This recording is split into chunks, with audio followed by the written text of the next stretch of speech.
Ebola est le virus qui tue le plus de personnes au monde. Alors non, Ebola n'est pas le virus qui tue le plus de personnes au monde.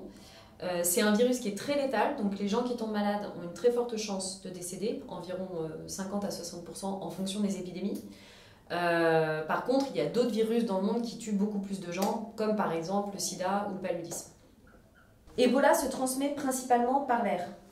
Alors non, c'est faux, le virus Ebola ne se transmet pas par voie aérienne, il se transmet par le contact avec les fluides corporels d'une personne malade. Donc par fluide corporel, on entend le sang, les selles, le sperme, la transpiration.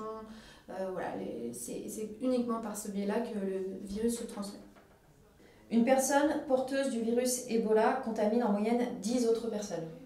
Alors c'est faux, la maladie à virus Ebola est une maladie effectivement contagieuse. Néanmoins, une personne malade va contaminer en moyenne 1,3 à 2 autres personnes, contrairement à un virus comme celui de la rougeole, où une personne malade va contaminer entre 12 et 18 personnes, ou le VIH entre 2 et 5 autres personnes. Il n'y a pas de symptômes visibles de la maladie à virus Ebola. Alors faux, enfin pas exactement. Il y a une période d'incubation qui dure de 2 à 21 jours, où les symptômes ne sont pas toujours visibles au début. Généralement, ils arrivent au 8e jour à peu près.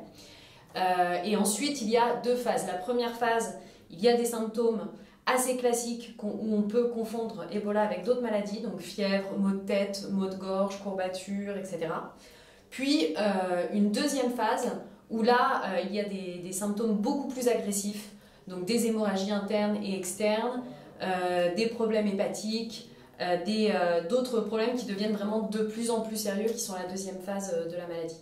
Par prévention, il faut rester en quarantaine après tout séjour en RDC. Alors c'est faux, heureusement. Quand on rentre de RDC et quand on a travaillé dans une zone contaminée par le virus Ebola, il suffit d'observer des règles basiques d'hygiène et de suivi de son état de santé, mais il ne sera pas en quarantaine et il vivra une vie complètement normale. Il pourra aller au travail, aller prendre le métro, avoir des rapports sexuels, avoir une vie complètement normale. Le virus Ebola n'existe que depuis 2013.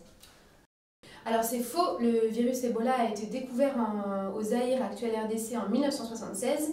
Depuis, le pays a connu 10 épidémies de maladies à virus Ebola, donc on est en train de vivre la 10e là, actuellement au Nord Kivu. Et évidemment, la maladie à virus Ebola a connu un petit peu son moment de grosse publicité médiatique au moment de l'épidémie de 2013, 2014, 2015 en Afrique de l'Ouest. Il n'y a jamais eu de malade Ebola en dehors du continent africain. Alors c'est faux, il y a eu des malades d'Ebola hors du continent africain, en particulier par exemple aux États-Unis, aux Philippines. Plus récemment, pendant l'épidémie d'Afrique de l'Ouest en 2013, il y en a eu aussi au Royaume-Uni et en Espagne.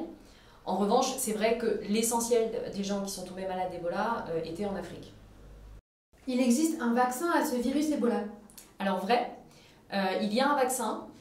Pour l'instant, ce vaccin n'est pas encore homologué, donc il n'est pas utilisé de manière très étendue. En revanche, en ce moment, dans les réponses, les dernières réponses face à une épidémie Ebola, on a utilisé ce vaccin pour vacciner surtout les personnes qui étaient vraiment en première ligne en contact avec les malades.